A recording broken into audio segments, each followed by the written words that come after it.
Madam ఇవైతే plain ఎంతమంది తీసుకున్నారో మేడం ఈ లైన్స్ ప్లెయిన్ 5 లైన్స్ స్టిచ్ చేయించుకున్నారు అంతే మేడం. లేదంటే అక్కడక్కడ మధ్యలో 3mm సిల్వర్ బాల్స్ వేయించుకున్నారు. బట్ యాక్చువల్లీ మీకు నేను కొంతమందివే మీకు వీడియోలో చూపించగలిగినట్టున్నాను. ఒక్క పీసే చూపించిన గుర్తుంది మేడం. మిగిలిన డిస్పాచ్ పీసెస్ అన్నీ కూడా అర్జెంట్ అంటే ఇచ్చేసాం మేడం, మీకు చూపించలేకపోయాను.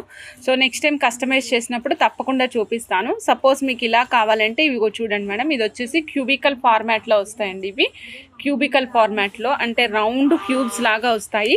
ఈ సెట్ కాస్ట్ వచ్చేసరికి మనకి ఈ లైన్ కాస్ట్ వచ్చేసి ఓన్లీ 400 రూపీస్ అండి. 14.5 ఇంచెస్ వస్తుంది. 450 రూపీస్. 14.5 ఇంచెస్ లెంగ్త్ వస్తుంది. కావాలనుకున్న వాళ్ళు చెక్ చేసుకుని ఆర్డర్ ప్లేస్ చేసుకోవచ్చు. 450 14.5 ఇంచెస్ అండి. నచ్చిన వాళ్ళు చెక్ చేసుకుని ఆర్డర్ ప్లేస్ చేసుకోండి madam. Real corals reddish orange కలర్లో ఉంటాయండి. రెడ్డిష్ ఆరెంజ్ కలర్లో ఉంటాయి.